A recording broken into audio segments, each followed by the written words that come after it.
111-এর মতো বিএনপিকে মিডিয়া ট্রায়ালের মুখোমুখি করা হচ্ছে।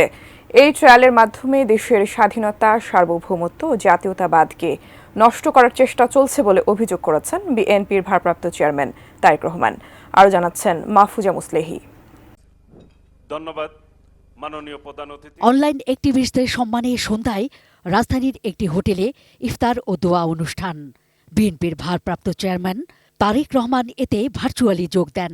ইনশাআল্লাহ আগামী দিনে তারেক রহমান বলেন, জনগণের ভাগ্যের পরিবর্তনে সবচেয়ে বেশি কাজ করেছে বিএনপি।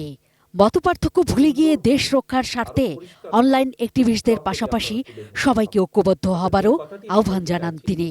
একটি মহল বা যারা ষড়যন্ত্র করছে বাংলাদেশ জাতীয়তাবাদী দল, বাংলাদেশি জাতীয়তাবাদী শক্তির বিরুদ্ধে, তাদের সাথে যে সকল মিডিয়া হাউসের সম্পর্ক আছে, তাদের মাধ্যমে ঠিক 111-এর সময় যেভাবে বিএনপিকে মিডিয়া ট্রায়ালের সম্মুখীন করা হয়েছিল, ঠিক একইভাবে এরকম একটি প্রেক্ষাপট ধীরে ধীরে তৈরি করার চেষ্টা তারা করছে। আপনারা যদি সকলে ঐক্যবদ্ধভাবে কাজ করেন, আপনাদের পক্ষেই সম্ভব আগামী দিনে বিএনপি বাংলাদেশের জনগণের জন্য কি করতে চায়। অ্যান্টিব্যাকটেরিয়াল অ্যাডিটিভ যুক্ত সেরা ওয়াটার ট্যাঙ্ক বিশুদ্ধ পানিতে ব্যাকটেরিয়া জন্মাতে দেয় না। যুক্তি তর্ক দিয়ে সেগুলো জনগণের সামনে উপস্থাপন করা। সরাসরি জনগণ ভোট দিতে পারে, সামনে এমন একটি নির্বাচন চান বিএনপির ভারপ্রাপ্ত চেয়ারম্যান।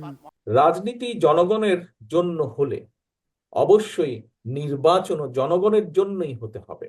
অর্থাৎ জনগণ যেই নির্বাচনে সরাসরি ভোট দিয়ে তার মতামত দিতে পারবে, সেই নির্বাচনের পক্ষেই বিএনপি।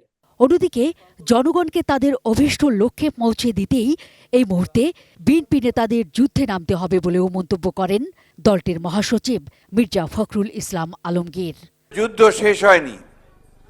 5ই আগস্টে আমরা একটা বিজয় অর্জন করেছি, যে এখন নতুন করে আবার আমাদের যুদ্ধ শুরু হয়েছে। এই যুদ্ধ হচ্ছে আমাদের অস্তিত্বের, এই যুদ্ধ হচ্ছে আমাদের রাজনীতির, এই যুদ্ধ হচ্ছে আমাদের জনগণকে তার অভীষ্ট লক্ষ্যে পৌঁছে দেওয়ার। Mahfuza Muslehi, ATN News, Dhaka.